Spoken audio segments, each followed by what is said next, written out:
Great. Welcome to the Master's Experience Series brought to you by HeadHunt in partnership with NUS Business School. My name is Tammy and I'm your host for today.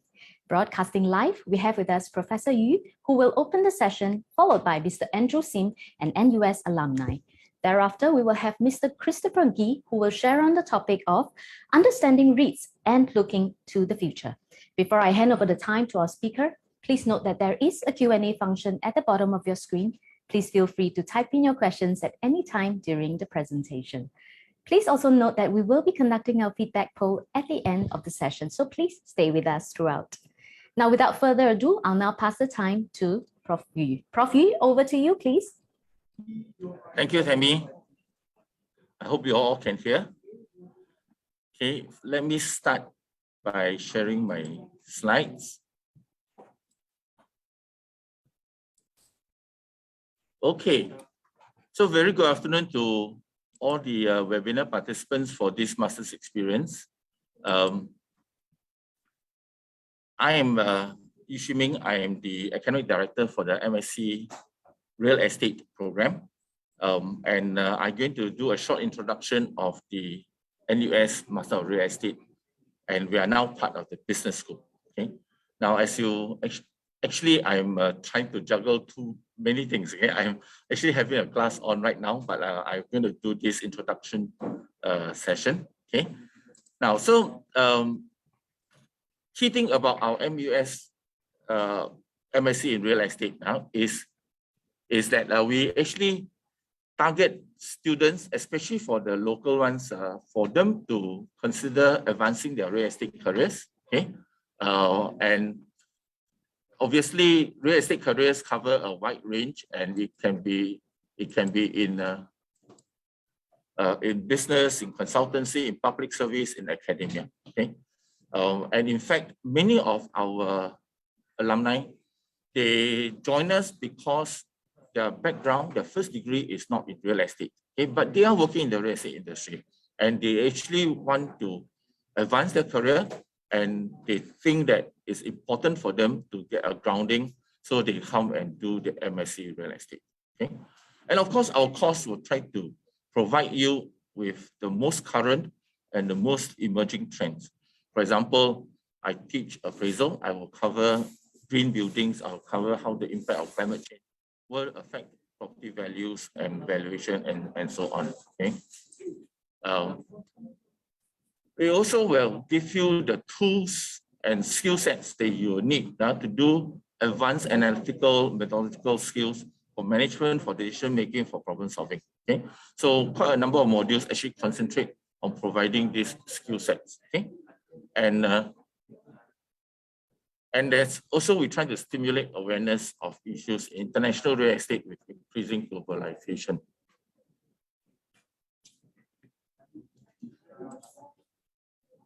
So this MSc Real Estate program, okay, is delivered intensively over 12 months full-time. So if you join us as a full-time student, you will do it in 12 months, over the 2 semesters. Okay, and if you are doing it part-time, you spread over 2 years, 24 months. Right now, the requirement for the MSc Real Estate is that you need to complete 10 modules. Okay, so typically for full-time students, you need to complete 5 modules per semester. So our semester starts in late July, early August. Then there's a 1-week intensive module on the essential module on real estate development. And then we will have, you will need to complete 5 essential modules over the 2 semesters for full-time students, and then choose another 5 modules, some of which are offered by the department and some are offered elsewhere. So the orientation week in early August, okay, we will conduct the essential module called real estate development. So it's a 1-week intensive, so Monday to even Saturday. Okay, you will get lectures about real estate development, and then you also get to interact, because this is part of the orientation week. Okay. Then we move on to the first semester. So in the first semester, besides the real estate development that was already conducted in the orientation week, you will do 2 more other modules. One will be real estate appraisal. That's a module that I teach. And then you also have a module on real estate economics. Okay, so you can see that these are core and foundational modules that will equip you with knowledge about real estate.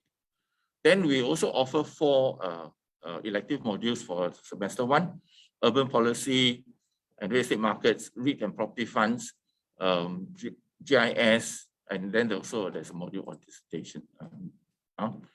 In fact, sorry, the dissertation should not be there. I should have removed it. Okay. Anyway, in the coming year, we will not have any. We will not provide this module called dissertation. Okay.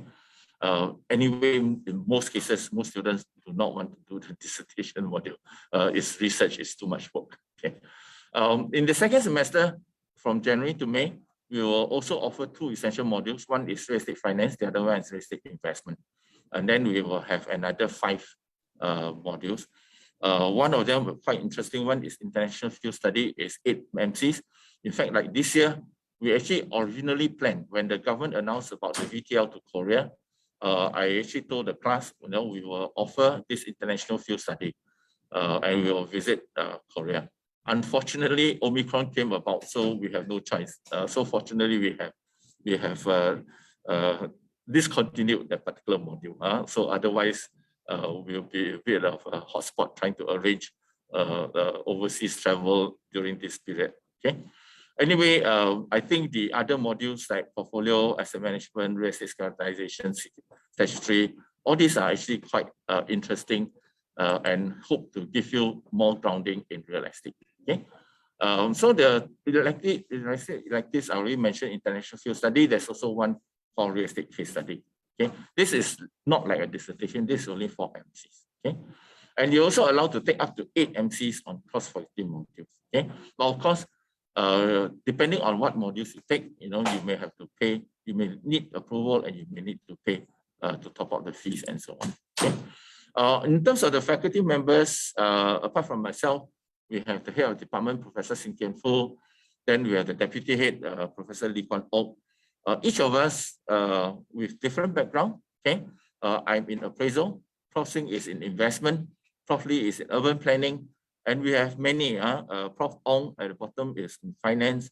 Prof Fu is on urban econs, and so on and so forth. So we have these are our full-time staff. When we also bring industry people to assist us to give guest lectures, and this is when there's an area where we need to supplement and then let them know what is exactly happened in the industry.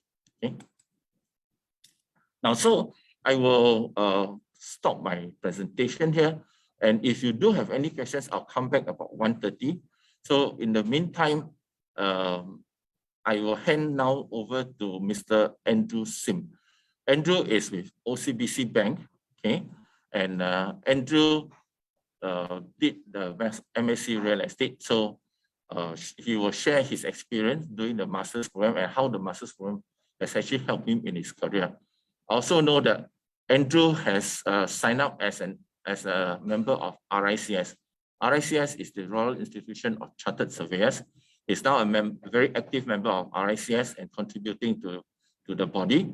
The fact that he could do it was because this MSc Real Estate has been accredited by RICS, as well as the local professional body, the Singapore Institute of Surveyors and Valuers.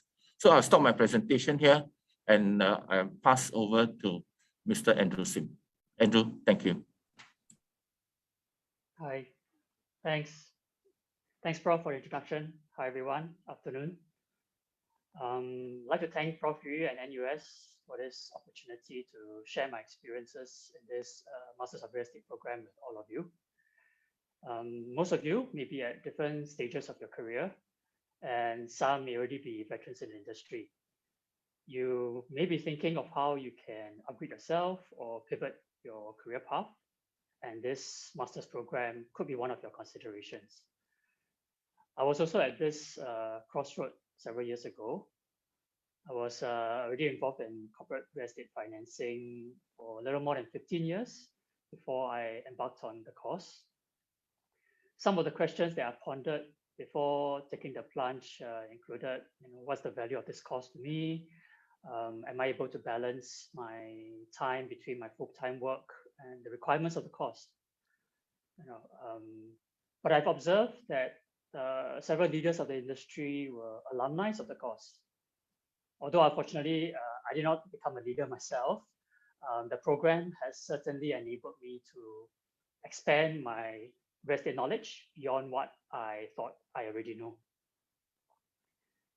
Another key value that I have gained from this course was the network with fellow students, professors, and the other alumni in the industry. In addition to having very experienced professors who have taught and nurtured countless of real estate professionals, I was able to learn from the different experience and expertise of my course mates who came from different parts of the real estate value chain, from government organizations to those in project management, investment, asset management, just to name a few.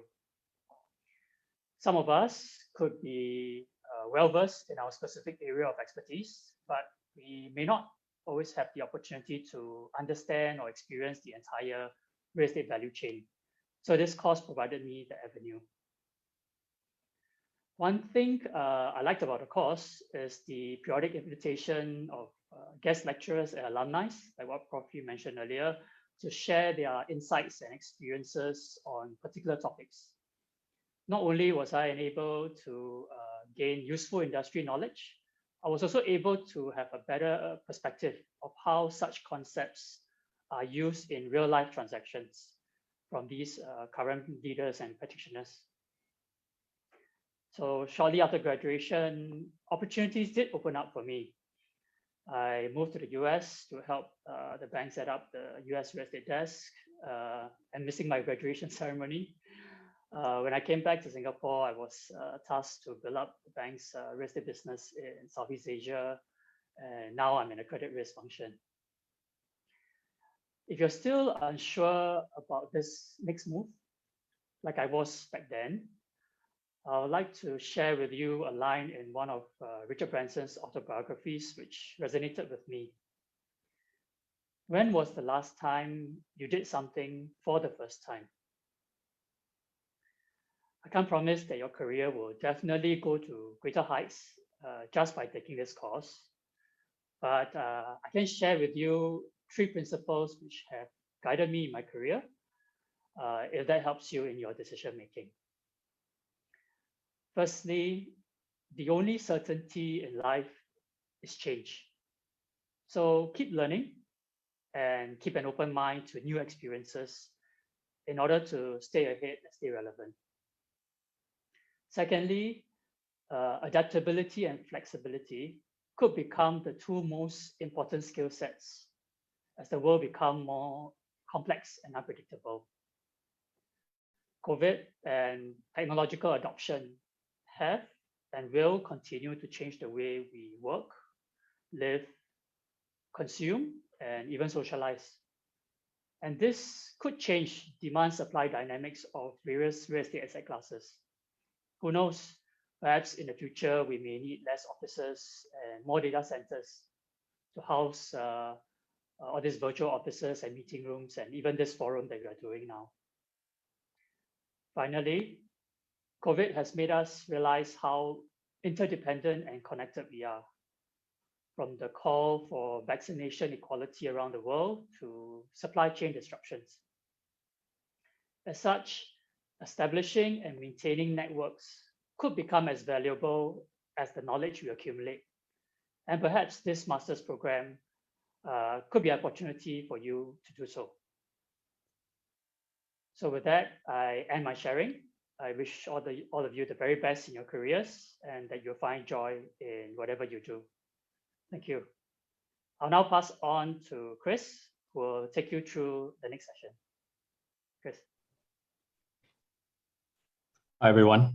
My name is Christopher Gee. I am a senior research fellow at the Institute of Policy Studies, but as my other appointment is a lecturer, as a lecturer at the NUS Department of Real Estate, where I've been teaching courses like what I'm going to be talking about today, real estate investment trusts, for the last 8 years now. It's been a pleasure. It's been a really good experience interacting with master students in particular. I find that people with a bit of experience in the working world interact with the content of the subject matter that I teach in a very different way to the undergraduates that I teach as well. And what we do have in the master's program is as the kind of almost flexibility. I think Andrew talked about flexibility. We do have the flexibility and the time during the course to explore different things. And what you will find is that unlike today's lecture, which is kind of almost asynchronous, one way, I'm essentially going to be talking. The program, certainly for the course that I teach, is hugely interactive. It is also hugely practical. And the feedback that I've had from all of our students, pretty much all of our students that we've taught over the course of the last 5-6 years, have been very good, very relevant, particularly to understanding real estate finance, and real estate capital markets. So with that introduction, what I will do is put up some slides which I will go through. Please, as was indicated earlier, put in questions as you go in the Q&A function, and I'll try and sort of relate to them as and when. Hopefully I can see them. But again, just to simulate the interactions that I would normally have in the class. As I said, the classes are very interactive, and we do go through things in some detail, but also to kind of almost relate things to your own experiences. So I think that's how the learning can enhance your own experiences, and it also helps me teach better. Okay, so let's go on. Let me put up my slides. Hope you can see them. This is a very, very summarized version of of a course that we teach. When I say we, it is Professor Ong Xiao Eng, whose picture you saw just now, and Prof. Yu mentioned him, Professor Ong Xiao Eng. He and I teach an elective module called REITs, Real Estate Investment Trusts and Property Funds, and that goes in the first semester. This sampler lecture that I'm going to be doing for the next few minutes is a summarized version of that. So in the next 45-50 minutes, what I'll do is essentially compress a lot of what I do talk about in the module to give you a flavor as to what we cover. Okay, so it's entitled Understanding REITs and Looking to the Future. What I will cover is some of the theoretical and practical basis of how REITs work, what might be involved in their management. We talk about IPOs and listing, and then hopefully touch on some of the ways you can look at these REITs from a valuation perspective. When you are an investor, how you might invest and what are the key metrics that you'll be looking at. And also then think about the future of the REITs that we have already and the industry as a whole. So may I please then set the stage. The global real estate investment trust sector is now quite large. It's huge in terms of market capitalization. The top 10 REITs in the world, and you will see that they are largely based in the US, have a total market capitalization, right? So this is the equity value of all of these real estate investment trusts. These top 10 is 640 billion US dollars, right? So it's huge. In terms of proportion, it, again, very much concentrated in the US. But here in Asia, what we have found is that Singapore has become a very large center for real estate investment trusts, and that is one of the reasons why we focus not just on the US REITs, but also on Singapore, where there is these are considered to be growth. It's a growing sector. Okay. But maybe staying with the US REIT market, it is obviously, as I said earlier, the largest. It has a market capitalization that all of the US REITs have a market capitalization of $1.4 trillion. This is as of the end of 2021. And there are about 219 REITs at the moment. And you will see, back in 1971, they started off less than 50 REITs, but they've now, very quickly expanded throughout the 80s and the 90s, and hit around about 200 odd REITs, and which is where they've sat since that time.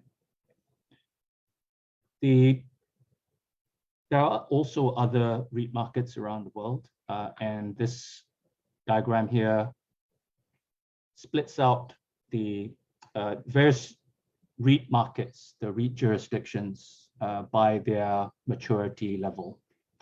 You'll see that, of course, the United States is classified as mature, but you do have quite a number of countries, particularly in Europe and also Australia, where you have established REIT markets, quite a number of REITs, significant REITs in Australia, also in Japan, and as I said, also in Singapore. You also have emerging REIT markets, such as Malaysia, Turkey, in other places in the world. But I think the key markets that we have seen the most excitement about in the REIT space are the two biggest, right? China and India. China last year listed their first REITs, and they now have, from recall, about 7 listed REITs, and they're going quite well. It's quite an interesting development in that market. Also India. India has started off with their REITs, their REIT market, and they have 3 currently listed. Very exciting space, lots of growth potential. In terms of as a share of the stock market, just to give you a sense, right? And I did say that the US is quite a large market. So, I indicated around 1.4 trillion to 1.5 trillion US dollars of market cap. Here, the table says 1.5. But as a proportion of the total stock market, REITs are about 3%. So not meaningless, but it is 3%, low single digit. Whereas in Singapore, with $82 billion of market capitalization, 82 billion US dollars of REIT market capitalization, that is a bigger proportion of the overall stock market. So it's more meaningful in the Singapore context.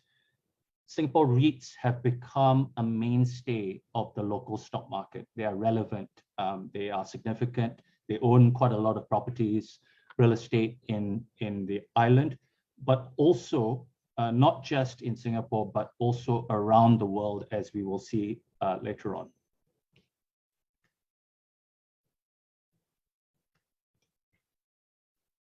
And here we are, right? You will find, it says here, this extract from the SGX monthly S-REITs and property trust chart book. Says that Singapore is one of Asia's largest REIT and property trust market. It's got 42 REITs, They have average dividend yield of 6%, price to book ratio of just over 1x. We'll talk about what those terms mean a little bit later. Over the past 10 years, the total return, average total return from the Singapore REIT sector has been almost 150%. So you more than doubled your money over that period if you had invested in REITs. The market capitalization has grown at a compound annual growth rate of 11%. So quite a significant growth in this sector, at least in in market capitalization in terms of the assets that these REITs have, and also in the bottom right-hand side of this chart of the slide, you'll see that REITs in Singapore have broadened their exposure beyond just Singapore itself, but also invested in real estate around the region. So you've got 7 real estate investment trusts that have assets in Japan, 10 with assets in China, South Korea. There are 5 REITs with properties there, and so on. So the geographic exposure that you could get by investing in a Singapore REIT is quite significant. And we're just concentrating here. This focus is just on those REITs that have assets in Asia. As we will see, there are other REITs that have assets around the world, in Europe, in the US. So it is worldwide spread in terms of the geographic coverage.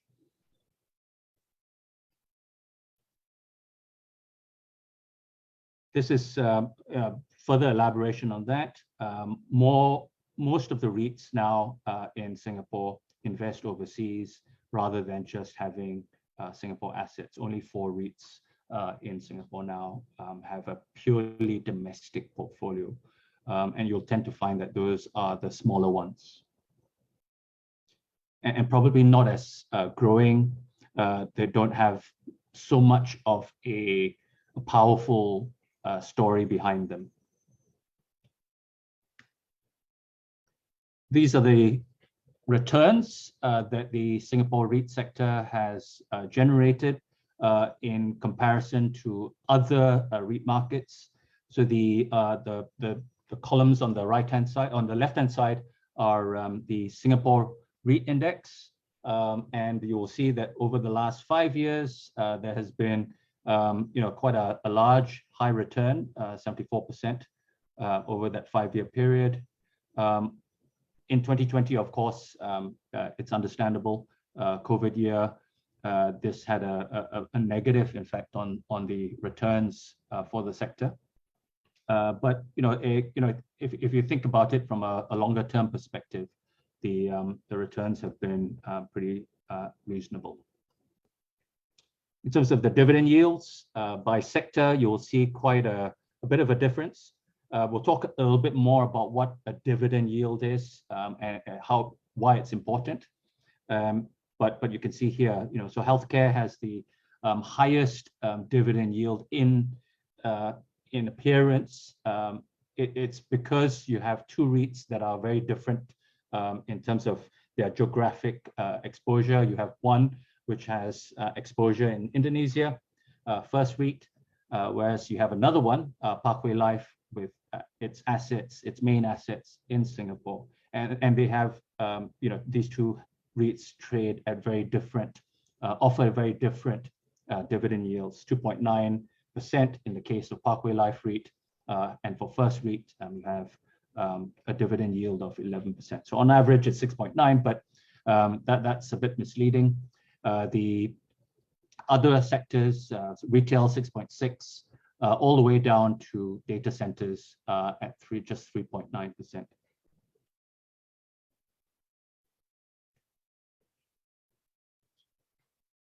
So let's now really go into, I've given you a little bit of an introduction as to what REITs have done and how important they might be in terms of the stock market, in terms of the returns that they've delivered in terms of where they have investments, where the properties are. Now I'm going to really just focus on the concept of REITs. Ask the question, what are real estate investment trusts? And if you can think about it, you can own real estate directly. You can buy a property. You probably own your own flat, your own home. That's you owning it directly. Real estate investment trusts are set up to hold income-producing real estate. So it's pools of investors gathering together, putting their capital together to buy investment-grade income-producing real estate. They're pooling their holdings, their investments, so that they can buy something quite large. For example, a shopping mall worth $1 billion. It's going to be difficult for anybody to buy that on their own unless you are a billionaire, right? But by investing together through a vehicle called a real estate investment trust, you can end up having exposure to quite a lot of assets based in not just one geographic location, but as we've seen, all around the world. And this allows small investors to gain access to this particular space. As we'll see later on, it's also a very good thing for the capital markets and the development potential of a real estate sector in any country, which is why there's so much interest in getting REITs to be developed, to be set up in various jurisdictions, as we saw just now. They are capital markets entities designed, therefore, to stream income from the underlying real estate that they own, take that $1 of rental income that they get and pass that through to their investors, their owners, the owners of the REIT's shares, in as efficiently as possible, right? So hopefully get as much of that $1 in terms of rental income all the way through to investors in the form of dividends. As you will see, the REITs were first introduced as a concept in the 1960s. They were quite small at the point in time, but they grew very quickly, as you saw earlier, very quickly in the 80s, 90s. In Australia, they were set up in the 1970s, and then some of the other markets started to emerge in Europe and Asia in the 1990s and in 2000s.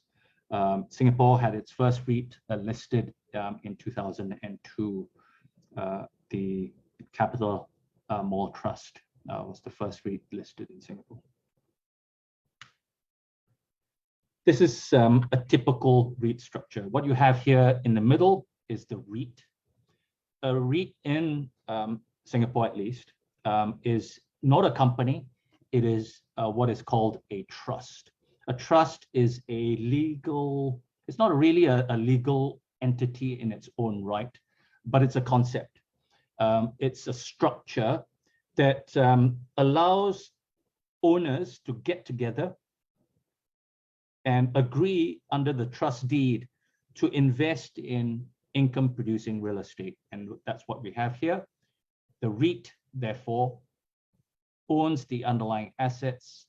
The trustee is set up and is employed to be the legal owner of the assets, but the trustee owns those properties legally and holds them in trust for the unit holders, the shareholders.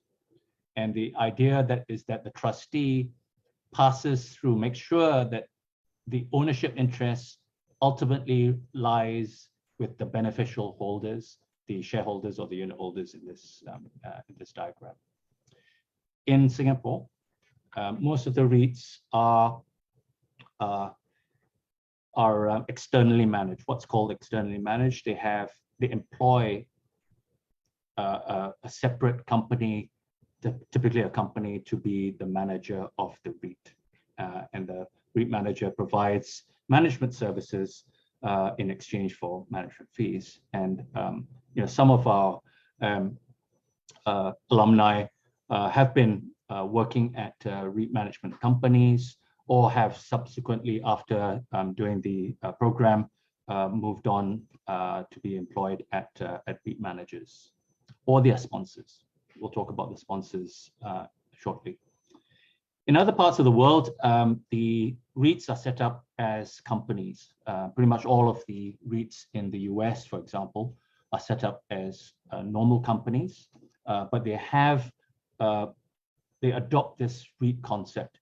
Again, the idea is that the REIT is the owner of the underlying real estate, and the whole idea is to pass through income to their owners, the shareholders in that case, through distributions, dividends. Why should REITs exist? And there are many reasons. For investors, people like with money to invest, the REITs allow for broader participation in the real estate sector. As I mentioned just now, it's hard for you and I, individuals, to have enough capital to invest in a shopping mall or a factory even, right? But through a REIT structure, we can get together and invest in larger assets and spread out those investments across multiple properties, not just by one. The REITs offer, generally speaking, high and stable dividend payouts. I showed you just now what those dividend yields were. REITs are committed to paying at least a high proportion of their income in dividends, that efficiency idea that I talked about. They are liquid and transparent. They're listed on a stock exchange, a recognized stock exchange. So there's regular reporting and financial data, also disclosures, all the necessary disclosures that need to come as a function of them being listed on a stock exchange. And also in most jurisdictions, there is some tax efficiency. For example, in Singapore, individual investors are not taxed on their dividends from REITs, right? So that income is essentially tax-free in the hands of an individual investor in a REIT. For owners of real estate, by having more buyers, obviously there's more liquidity for your assets. And with that additional liquidity, there is more chance of you being able to sell at the price that you want to sell at. It allows developers to reduce the intensity of their business. If instead of holding on to these very large, highly capital intensive properties, I can sell the asset to a REIT. I might only sell part of the REIT, part of the real estate, the property to the REIT, or I could sell to the REIT in which I own a part share. So I still retain some interest indirectly in the underlying real estate.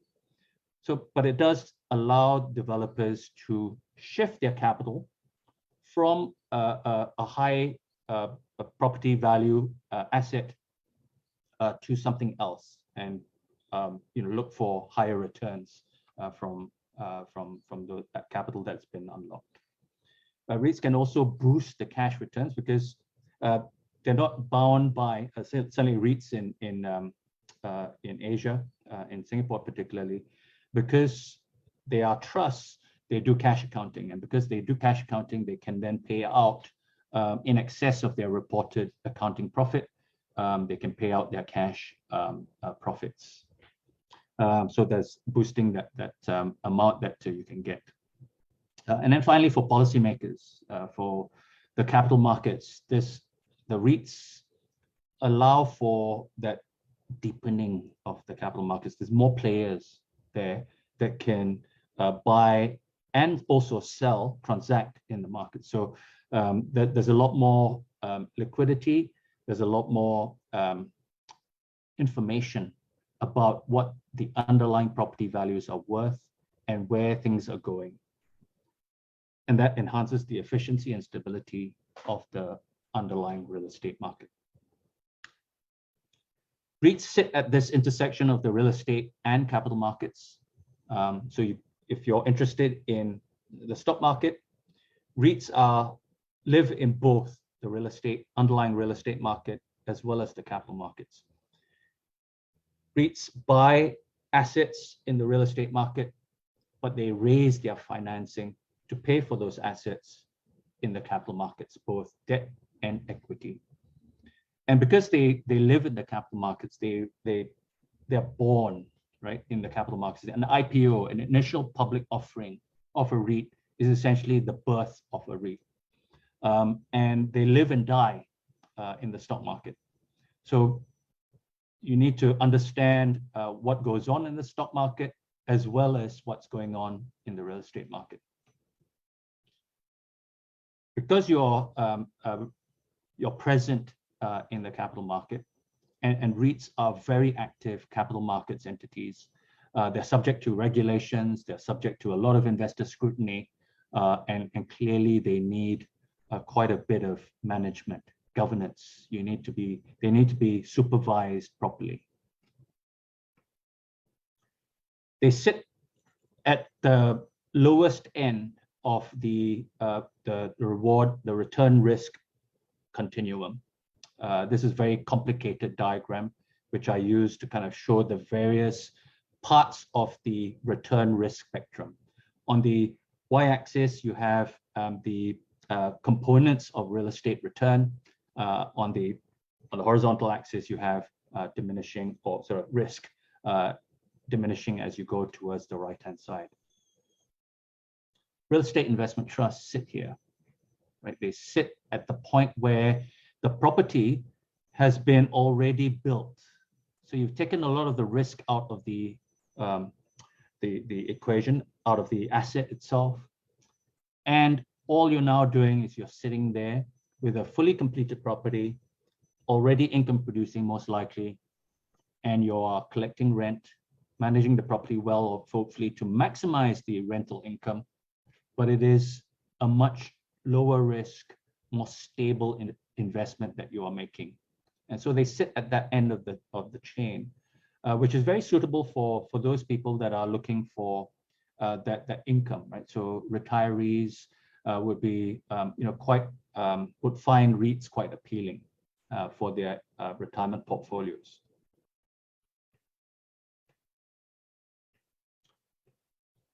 And they depend on this idea of that separation between the ownership and management control. Day-to-day management control is outsourced to specialist managers. These specialist managers are in charge of the REIT, whatever goes on with the REIT on a day-to-day basis, so that the owners can employ the best managers for that portfolio. Not everybody has the expertise to understand what it takes to run a data center or even a portfolio of data centers, logistics properties, retail malls, office complexes, even golf courses. And there's a range of assets that you can be invested in as a REIT. And because of that, no one investor can have the expertise to understand and manage all of that. So what investors do is that they employ specialist managers to run the REIT for them. But because you've employed somebody else to do that, you need some structures to make sure that the people that you have employed to manage the asset that they invest the REIT for you know what they're doing, are doing the right thing by you. So there's all this idea of governance and management supervision that go into the governance of a REIT. A REIT is essentially a nexus of contracts between investors to own that underlying real estate. And you'll see here, you can see the common thread to the diagrams that you've seen earlier already. At the end of the day, investors are interested in maximizing their returns from the cash flows generated from owning a portfolio of properties. You've seen this diagram already. You have the REIT manager and other suppliers of goods and services. Yep. You've got the unit holders investing in underlying real estate through the REIT. But you've also got other players and another group that is quite significant, particularly in emerging markets like Singapore once was, but also in China and India, where you have emergent REIT markets and fairly immature real estate markets where there aren't as many investment grade properties as they will ultimately be. You tend to find this entity called a sponsor, a REIT sponsor. And they typically have a fairly large share of the REIT. They will typically set up the REIT for its listing. We'll talk through the IPO process shortly. They will also, in many cases, own the real estate investment trust manager, the REIT manager, as well as the property manager that's employed to offer REIT management services as well as property management services to the REIT and its owned properties. Right? So this sponsor is quite an interesting entity, and we have an example of this in the case of Capital Land. Capital Land Investment Limited now, as it's now called, headquartered and listed in Singapore, known to many of you, based in Singapore. It's one of the largest real estate investment management firms in the world now, with 120 billion Singapore dollars worth of assets under management, and it has 7 REITs in its portfolio at the moment. They are listed here. And the REITs in Capital, the sponsor, the Capital Land is a sponsor of all of these REITs. As I said earlier, they help Capital Land, the developer, to recycle its capital. So it will develop assets, has developed assets in the past, and Capital Land, the developer, in this case, offers for sale to the REIT the properties that it's developed. In so doing, it frees up capital, and it's then able to use that capital for investments in other development projects that have a superior, higher return risk profile. So for a sponsor like Capital Land, they are a valuable part of its overall business. They act as an investment vehicle through which it can match capital providers, investors like you and me, buying units in the REITs, buying shares in the REITs, to properties that have that specific return risk profile, income producing, investment grade, in particular asset classes such as commercial or industrial properties or data centers or the like, right? So that's what the function it serves for sponsors. But around the world, REITs don't need sponsors. They are big, as we saw earlier, right? Examples such as American Tower, the largest REIT in the world, Prologis, which is logistics real estate, Center Group in Australia, that is shopping centers. These are large REITs that essentially are businesses in their right. They also build and develop properties for themselves, as we'll see in the case of Prologis. Prologis is one of the largest REITs in the world. It's the largest logistics property REIT in the world, listed in the US, 136 billion US dollars of assets under management, present in 19 countries around the world. You can see the stock price here relative to the Dow Jones, the S&P 500 index since February 2017. It's done very, very well. Okay. So I'll pause there for a while and see if there's any questions. There are some Q&A already. Maybe I'll take the opportunity to kind of just take some of that. I have a question from Jediah about the primary motivation for running REITs is dividends. And I would suggest that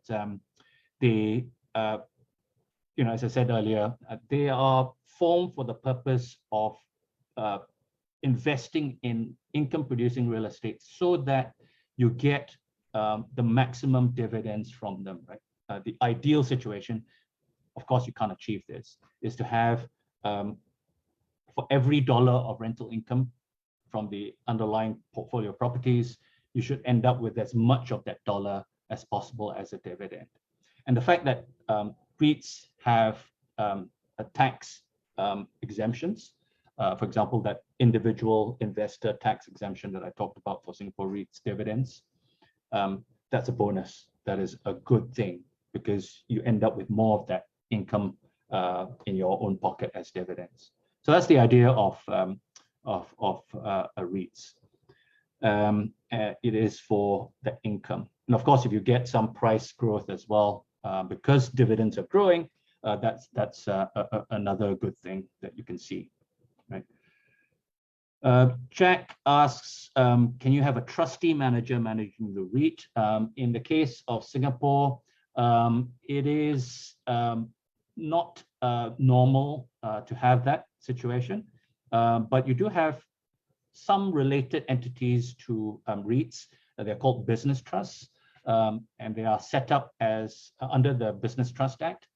So they're like companies, and these business trusts, which can also invest in real estate. There are some real estate business trusts. They have trustee managers.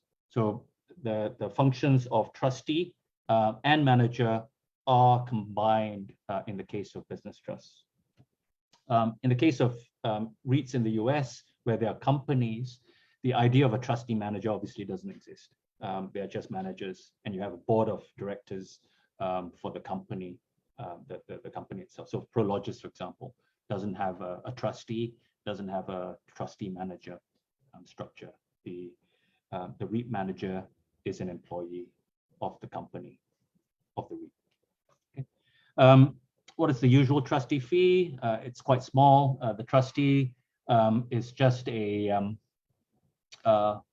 essentially a gatekeeper, right? A custodian, as it were. Just to make sure that things are working okay. They sign all of the legal documentation with respect to the REIT, and they are the trustee is the legal owner. So typically the trustee fee is quite small, relatively small, maybe half percentage point to maybe 0.2% of the assets under management. So that's the amount. They are required by law to act in the best interests of unit holders. And we tend not to see any malfeasance with respect to the trustee. Typically, if anything goes wrong, it's typically with a REIT manager. Yeah. SPACs, Wei-Ling asks whether there could be special purpose acquisition vehicles for real estate in Singapore. There's nothing to prevent that. And you could imagine that a SPAC could be set up to own income-producing real estate. Whether they would then qualify for the tax exemptions may be contingent on them fulfilling the requirements for those tax exemptions. For example, paying out at least 90% of your distributable income every year, right? So yeah, it's a thing. I haven't thought about it before, but yes, it is possible, really. Okay, that's great, excellent. I need to rush on. Okay, so you'll pardon me if I sort of push on the next section, which is all about initial public offerings. This is, as I said earlier, when REITs are born. This diagram shows you the typical IPO process. I won't go through each and every single step, but typically it takes maybe 6-9 months for the kind of the idea of the REIT to be put together. It'll take you 3 to 6 months for the investment bankers to put all of the papers together, all of the lawyers to build up the documentation for submission to the regulators. The regulatory process takes a little bit of time, and then you go out and market the REIT to potential investors, and that's where things get interesting. Typically, as a general public, you tend to find this happening and being made aware of an IPO, a REIT IPO, maybe 1 week before the actual listing itself, and there already quite a lot of the detail, including the price, the offer price, would have been set for the public offer, right? And the listing date is typically heralded with the ringing of the bell at the stock exchange, and the first day of trading, which is has been interesting for at least some of the earlier REITs. The next slides that I've got just list some of the important parties in a REIT listing. Again, I won't go through some of this detail, but just to highlight to you, I guess, all of the people, this is the REIT ecosystem, right?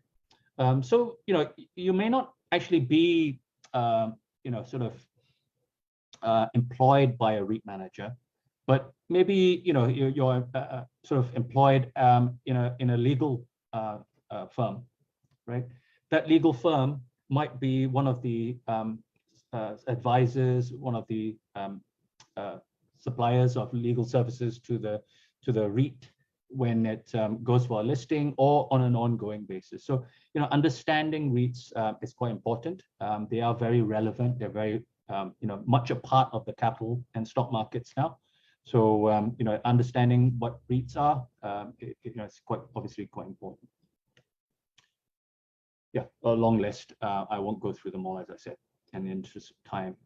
But the most important parties are clearly the sellers and the buyers. The buyers are, in this case, the investors. In an IPO, they're putting their money on the table to be invested in REIT. On the other side, the seller is the sponsor. Typically, the sponsor is putting together a portfolio of assets and marketing that for sale, offering it for sale to the investors. So, getting a match between the sellers and the buyers, the sponsors and the other vendors with the buyers, the investors, is hugely important. And we touched a little bit about kind of the different types of sponsor, REIT sponsor. Again, I won't go through all of this. This is much more fleshed out in the module that we run. And there are also obviously very different types of REIT investors. So again, just to give you a sense, you're kind of trying to match the kind of different investors with the different types of sponsors. And that matching process is what happens at the IPO stage, but also on a daily basis in the stock market, where you have buyers and sellers, people wanting to sell their stock, and others hopefully wanting to buy it from them, and that's where you get the trading in the stock market. Now, looking at REIT valuations. Oh, I've got some more questions. Maybe I'll pause here and see if there are other questions. Nope. Okay. I think we've answered them already. Okay, good. Okay, so REIT valuations. Very interesting. And maybe we can spend a little bit of time here and go through a little bit of detail. What I've done is I've pulled out an extract from the OCBC Investment Research's weekly S-REITs tracker. If you search the Google for this, you can find this document. One I'm showing here is from the 18th of October last year. And the link is stated there in the bottom of the slide. As I've already said, REITs are primarily investors in income-producing real estate. So clearly, income, some function of, some measure of income, how much income do you generate from any REIT investment is clearly an important thing.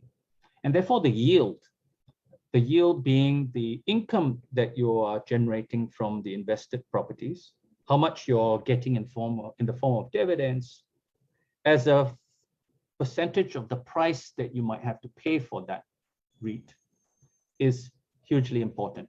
This dividend yield, the income, the dividends that I'm going to achieve from the REIT in a year, typically a year, divided by the price that I might have to pay if I was to buy one share, one REIT unit in the market today, right? So that dividend yield is hugely important for REIT investors. And so is the other thing, because REITs are portfolios of real estate. You can have valuations of the underlying real estate. So you have an asset value, all of the properties. Let's say if the REIT has 10 properties in its portfolio, it's got $2 billion of assets. It's got some debt, so it's borrowed some money from the banks or the debt capital markets. Let's say maybe 300 million. 30% of the REIT financing is from debt. So part of that is debt, but then equity, shareholders have stumped up 70% of the asset value, right? So how much is that equity value priced at as a proportion of the book value, the net book value? So your assets less the debt, how much is that stated at the book value, the valuation, as a proportion of the price that you're paying, essentially for all of the REITs shares or units compared to the total portfolio net asset value, right? So that comparison is quite interesting. Typically, hopefully, it's the same or higher, but also it can be lower, right? So these are two very important concepts when you look at REITs, and you will see this in the OCBC Investment Research table, where they look at all of the REITs in their coverage. I'll maybe go through and look at specifically the office REITs in the table. Here you've got a listing of 8 REITs listed in Singapore that the team at OCBC Investment Research cover. You have iREIT Global, Keppel REIT, Manulife, US REIT, and others, right? And they have listings of their current DPU. DPU stands for distributable profit per unit. That's your distribution, your dividend, essentially. And they have a current distribution as well as a forecast dividend, right? So this is not this year's dividend, expected dividend, but next year's dividend. And you can see for Keppel REIT, the current year, they're expecting 5.9 cents of distributions per unit. Next year, 1 year forward, they're expecting 6 cents. Certainly that's the forecast or projection from OCBC. Okay. But at a price of $1.07 for Keppel REIT at the time, Keppel REIT is essentially having a current dividend yield of 5.5%. Your price, so your distribution, 5.9 divided by 1.07 gives you 5.5% dividend yield. And so to the forward dividend yield, which is slightly higher, given the forward DPU is a little bit higher. You also have this other metric, right? The price to book metric that I talked to you about. And you can see here that Keppel REIT is trading at a discount, what is called a discount to its book value, right? So every price, the price that you pay for one REIT unit, Keppel REIT unit, $1.07 at that point in time, on the 18th of October 2021, is less than the per unit book value, the net asset value of the REIT. So you're paying some $1.07, but what you're buying is actually worth, in theory, at the book value more than that. And it's quite interesting why that might be the case, right? You see other REITs that are trading at premiums to their book value, right? In case of Manulife US REIT and Elite Commercial REIT at that point in time, according to OCBC Investment Research.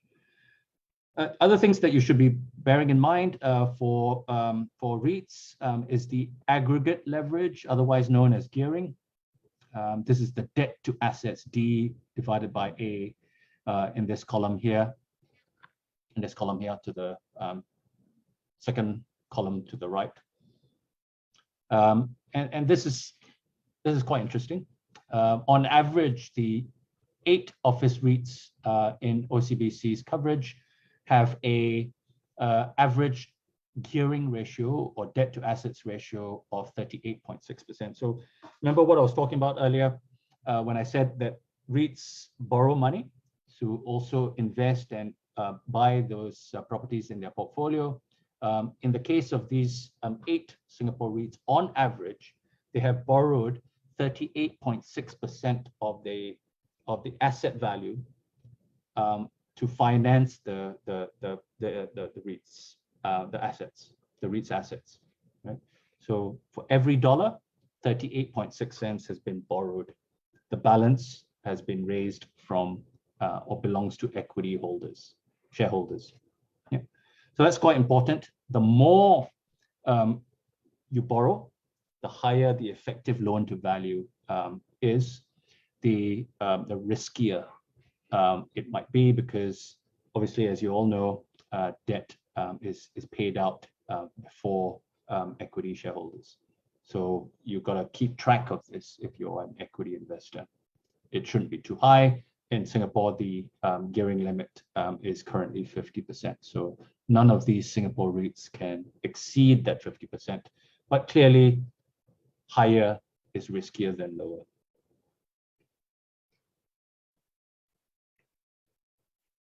Okay, so that's a little bit about the valuations, and really what I'd like to do is just to set this in a bit of that market context and show you the REIT's historical price to NAV or price to book ratio, right?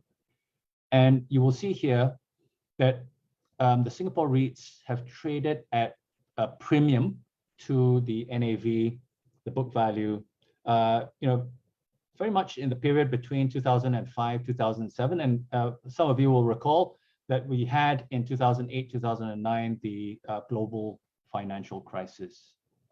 But in the lead up to the global financial crisis, the REITs in Singapore traded at largely, on average, a premium to their book value. But because of the GFC and what happened in the capital markets at that time, the price to book ratio dropped very considerably. So at the trough of the global financial crisis in the early part of 2009, what happened was that the REITs were trading at a very, very large discount to their book value.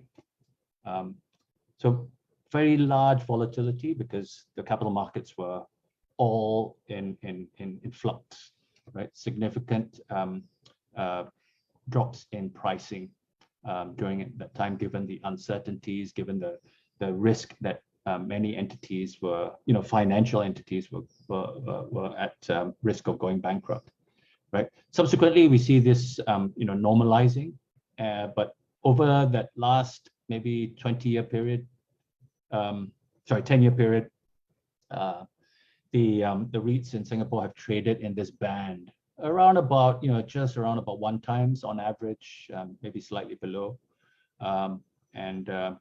That's consistent with what we saw just now, that for the office REITs, slightly below NAV, and we'll see later on for the other sectors, their respective ratios as well. Okay. I won't go through this diagram. It's very complicated, and I don't think we've got time to run through some of this detail. But another perspective on the yield, dividend yield. This is not the dividend yield itself, but the yield spread. And the yield spread is defined as the dividend yield that we calculated just now, the dividend divided by the price. This is the dividend yield less the 10-year government bond rate. In Singapore, it's your 10-year government bond. Yield is around about 2% at the moment from recall. And so this is the difference between the distribution yield for the Singapore REITs on average and the 10-year government bond yield. Right? And you can see, roughly the inverse of what happened in the previous diagram, where you saw the REITs trading much, much lower. So the price is lower, and therefore the price being lower, your denominator being lower in your dividend yield, therefore the yield goes up. Right? So at the height of the global financial crisis, the yields were astoundingly high for the Singapore REIT sector at double digit in some cases. But maybe two things happened because of the global financial crisis, because of lots of bankruptcies, both amongst the REITs, as well as a lot of capital raising to raise more equity and pay down debt. What happened was the distributions per unit also dropped, but also prices rose to kind of normalize the situation. So again, over the course of the last 10-year period, from global financial crisis to around about today, really, the REITs have been trading at around about 5-6% on average distribution yield, and that yield spread anything between 3 and 4%. Okay, I've got another question. Jack asks, dividend yield ratio is dividend per share or unit divided by the cost price per share? It depends really. So what price you use is depending on what kind of investor you are, right? So if you have already bought, your locked-in price is what you paid for it, and if that's what you're interested, your yield versus the price that you paid, then you can use your cost price, right? But more relevant, because these REITs are traded on an ongoing basis, you're either a buyer or a seller. Yes, you're a holder, but ultimately, if you already own the shares, you can do one or two things, which is buy or sell your share. And ultimately, so what can you sell that share at? The current price, the price at which somebody else might be prepared to buy that share of you, which is the current price. So the convention is, when you see dividend yields, like quoted in the press, it is the current price that is the denominator, right? Of course, you need to track what you paid for it, and that dividend yield is important to you, but it's not relevant to pretty much everybody else. Okay. Okay. Again, keep pushing in the questions. I always like to kind of deal with the questions as they come. Okay, so that's kind of a bit about REIT valuations. Again, quite a bit of a potted introduction into this. There's a heck of a lot more detail that we go through in the course itself. We spend a couple of lectures talking about REIT valuation and its implications on the cost of capital. So maybe if I can just spend the last few minutes of this lecture and talk about REIT trends and the outlook for the sector. And I will touch on four big issues that I think REITs and REIT investors and managers need to think about in the years ahead.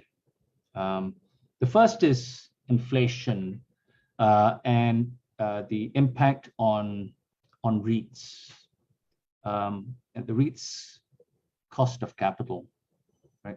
How does inflation affect REITs and ultimately their investors? So that's one area. We'll talk through that. We'll talk about industry consolidation, which is a big theme that we've seen emerge in the last few years in Asia, specifically in Singapore, but also in Japan. We've seen industry consolidation happen in markets like the US. It happened as one of the first slides that I showed. After the 1990s period of quite significant growth in the number of REITs in the US, it started to plateau, and we started to see some industry consolidation happening then. It also happened in Australia. It's now happening in Singapore, and it's a sign of maturity of the marketplace. We'll talk about digitalization and how the new economy is affecting the real estate sector, which has always been kind of more traditional. The assets that the REITs invest in has been more conventional, right? Shopping malls, office buildings, but the new economy, the growth of the new economy has shifted the game a bit. And what we have seen is that the pricing, the cost of capital for these different sectors has changed. And then finally, we'll touch on a little bit about sustainability and ESG concerns, so environmental, social, and governance matters. So on inflation, real estate has typically been seen to be a hedge against inflation. But as the economists say, this is probably a relationship that holds true in the longer term. I cite this blog post by the North American Real Estate Investment Trust Association, NAREIT, and you can have a look at it there. And the kind of the case that the author, this blog author, makes is that REITs could be a hedge. They provide some natural protection against inflation because over time, rents and real estate prices or values tend to move in tandem with general consumer price inflation. Leases get renewed upwards, and if you have a higher inflationary environment, that tends to work through to leases as well for not just residential property, but also commercial property. So that's the idea. But I think you've got to be a bit careful and understand what are the underlying market dynamics to understand whether this is indeed true in the short run as well as in the longer run. So I think in theory, REITs do provide a bit of protection, certainly more in the longer term than in the immediate short term. And if inflation results in rising interest rates, you do have that issue of the cost of money, the cost of capital for REITs also going up. And if your dividends, your rental income is fixed in the nearer term, the shorter term, and you'll know that for most REITs, their income is pegged on leases that run for maybe 3, 4, 5, even longer years, right? And if you've set leases with fixed pricing, no adjustments, automatic adjustments for inflation, then you have a problem, right? And in that situation, there would be some divergence between your distributions and inflation, general pricing elsewhere. And in those situations, for those REITs that have fixed rental rates or relatively fixed rental rates, they tend to do less well in an inflationary environment. Okay, so that's inflation. The second topic is industry consolidation. And we've seen, as I said, a bit of a rush of this in the past few years. And that's because we've got to a stage of maturity in the Singapore REIT market, at least, where you have REITs that kind of overlap or adjacent or have adjacent mandates to each other. So in the case of this one, which is the merger of the two largest REITs in their respective sectors, Capital Land Mall Trust, owning a portfolio of retail properties, all in Singapore, and Capital Land Commercial Trust, which had a portfolio of commercial properties, mostly in Singapore, but some in Europe, in Germany. Being combined, as it were, by Capital Land, the sponsor that we talked about earlier. Right? So this is a REIT that was managed by Capital Land, two REITs that were owned by Capital Land with adjacent investment mandates, retail and office buildings mainly. And what was proposed and what did happen was a merger of these two REITs to combine them. And the rationale is presented here.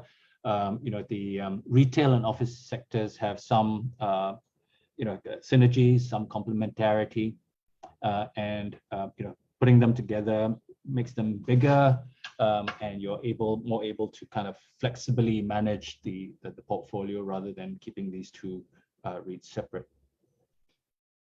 Some indication of the terms of the merger, interesting for unit holders at the point in time, understanding the terms of this merger.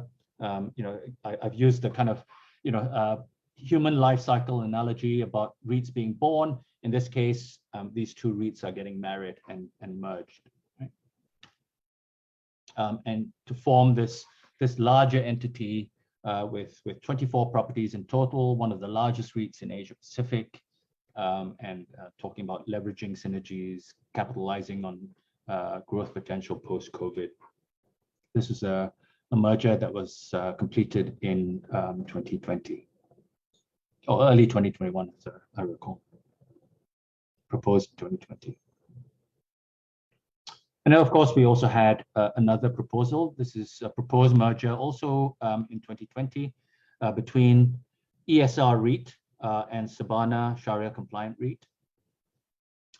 This, again, of two industrial property REITs with their assets mostly in Singapore, in fact, all in Singapore. Would be accretive for certainly ESR REIT unit holders.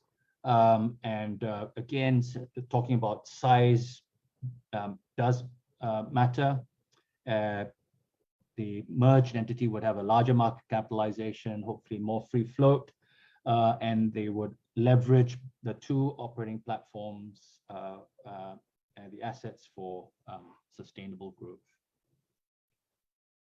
Again, some details about the proposed merger pricing.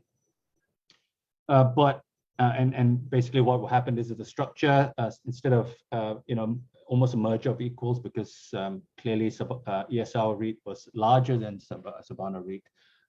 Essentially, Sabana REIT was being taken over by ESR, So Sabana would just be folded into and become a sub-trust, a subsidiary trust of ESR REIT. Okay, but this merger didn't actually happen. It was voted down. There were some investors that said, okay, actually we don't like this deal, and in fact it didn't happen at the end of the day. But this one did, and it's just been, this was proposed last year. ESR REIT, having been rebuffed by the shareholders of Sabana REIT, then made a subsequent merger proposal to merge with ARA Logos Logistics Trust. And this one did happen and has been completed, I think, just recently. Yeah. So a lot of mergers happening. And as I said, it's interesting to understand what's happening here. It is likely a function of the fact that you now have quite a number of REITs in Singapore, many of whom have competing mandates, and the market is now discerning between them and deciding, okay, we're picking the winners. The likely ones that are not doing so well will likely have to be merged or taken over. And these dynamics are happening much more regularly, and you have to almost, as a REIT manager, succeed at what you do, deliver on the kind of the goals that have been set by your investors, deliver them the returns at the kind of risk that they are prepared to tolerate. Right. So watch this space.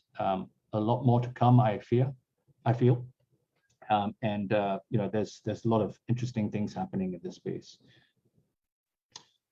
The other area is digitalization, and this clearly is an opportunity as well as a threat for REITs. Clearly, those REITs that are exposed to the new economy, for example, data centers, have done very well. These REITs trade at very low distribution yields, as we can see in the next diagram, in the next table rather. So in the case of, again, this extract from OCBC research, they have one data center REIT under their coverage in Singapore, Keppel DC REIT, at that time priced at $2.39, but you can see here the current yield is quite low at 4.2. As compared with the office REITs that we saw earlier, 7.4 on average. The retail REITs in their coverage, 6.2. And the industrial REITs, quite interestingly, some of them trading at almost as low as Keppel DC REIT, so Mapletree Logistics Trust. The other logistics-focused REITs are also, trading at, on average, a little bit lower distribution yields, offering the lower distribution yields, 5.3 for Ascendus REIT. And you can see this distinction, right? The lower the yield, you might say it's more expensive, but that's a function of how well these REITs have done. The price has gone up, and because the price has gone up, the yields have correspondingly gone down. But yet people are still prepared to buy it. Why? Because they feel very comfortable with the returns that they're getting. The income streams are fairly well protected, they feel, and the growth in the longer term also quite good, as compared with other sectors in the more traditional sectors like retail and office, where obviously with COVID going on, there's a lot less footfall in the shopping malls. People working from home may impact on office rental rates in the short run, at least, perhaps even longer term. And so there's a bit more risk with the traditional sectors, and a bit more of that flow away from the traditional sectors, real estate sectors, into the digital real estate space, which is data centers, logistics properties. I'm running out of time. Sustainability, huge issue, and it's a big thing. It's a big thing for all markets, all market participants, all investors. And therefore, it makes it very, very important for REIT managers and the REIT ecosystem. And thinking not just about green buildings, but all the way through, in terms of the environment, the social factors, and just running a REIT really, really well. So I come to 1:30. Maybe Prof. Yu is back. We can, maybe end off here. Thank you very much for your attention. I see that there are a couple of questions. We can probably take that if Prof. Yu allows me to. Yeah. Thanks, Chris. Thanks I'll for the end very interesting lecture. Okay, I'm sure the audience, probably a lot of them want to know more. Okay, so the only thing I can say is if you want to learn more from Christopher, you need to take up the MSc course. Okay, MSc Real Estate. Actually, there's so much to learn. Okay, in fact, I just, as you know, I've moved from introducing, then I went to do my class, which is just here. And we are discussing about digital real estate, but that's something else. That's another topic. Okay, I won't discuss with you people. But if there are any questions, we'll be happy to take. So Daniel, let me check the questions in the chat. Is it?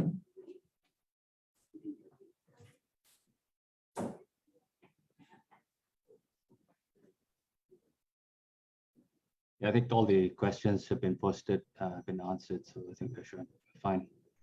Okay. Then on the chat, there isn't any Q&A questions?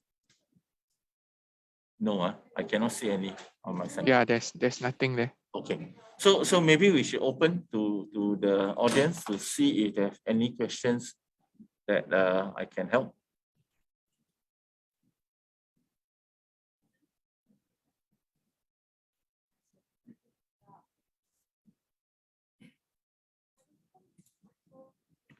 Okay, I see a raised hand, yes. You can unmute yourself and then ask the question, I think.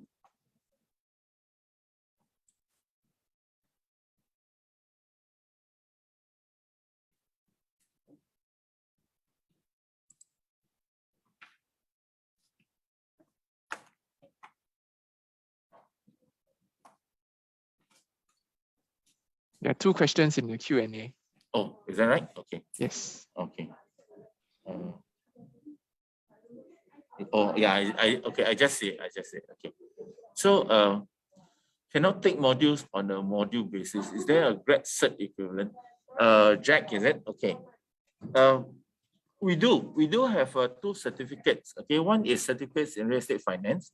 The other one is a certificate in real estate valuation. Okay. Each of them require 3 modules. So you can take the 3 modules, and when you finish, you will get the certificate. Okay. But you cannot stack up all these certificates and trying to achieve MSc. At the moment, that is not allowed. That's not possible. We didn't design it for that way. Yeah. So but we do offer. So that means you join the MSc class for 3 of the modules, and then you get a certificate. Okay. So I hope that's answer your questions. Is the interest rate increase make REIT and not investment friendly in current environment? Chris is typing the answer. Yeah. Yeah. Okay. So in the short run, interest rate increases are, affect REITs negatively, right? We talked about it earlier.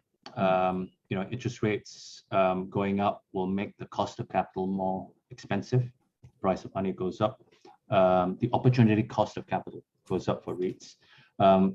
They generally can't revise lease rates up in the short run. So it takes a while for them to adjust their incomes higher in line with inflation. So in the short run, at least, REITs get negatively affected. But in the very long run, maybe you're talking about a span of maybe 3, 4, 5 years, it does end up catching up, right? Thanks, Chris. Okay, for the next question, which is from Jadia, the MSc Real Estate, currently our fee for the entire degree is 45,000 Singapore dollars. Okay, so it's a lump sum. So you can do it full time or part time, it's the same. if there's subsidy for Singaporeans, we did provide some subsidies for the 2021 intake. Okay, for the 2022 intake, at the moment we have not quite decided. Okay, we will look at the situation and then decide. Okay, and at the moment I can't say whether we will provide subsidy for Singaporeans or not. Okay.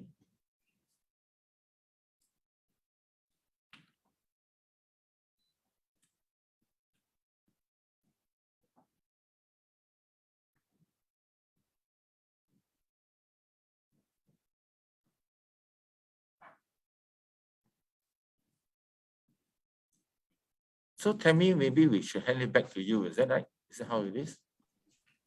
Thank you, Prof. Yu and Christopher, for this very informative session. We hope you've enjoyed today's session and will now invite you to participate in our feedback poll. Please give us your honest feedback so that we can further improve on this Master's Experience series. The feedback poll should be popping up on your screen, so please take a few moments to share with us your observations. I just saw this question from Shirley. Is the course 100% online? I think Daniel is trying to answer. No, in fact, we do have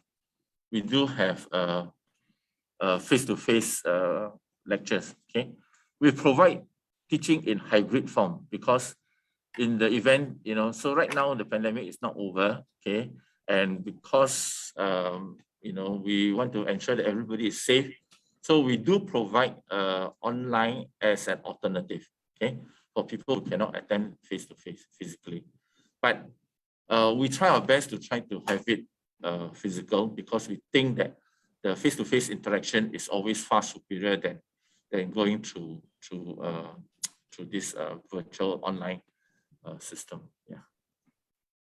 Especially for the master's class. Yes. We find it most appropriate if we meet in person. Yeah. And the classes are really enjoyable for both the lecturers as well as for the students. That's right. Yes. Yeah. Great. I think we've got the responses in already, and thank you so much for your feedback. We hope that you've enjoyed today's Master's Experience series, which is proudly brought to you by HeadHunt in partnership with NUS Business School. Please join us at our next session this Friday, 28th of January, on the topic of Singapore Digital Scholarship from Infocom Media Development Authority, or IMDA. Do sign up early on our website, postgrad.sg. With that, we will end today's session.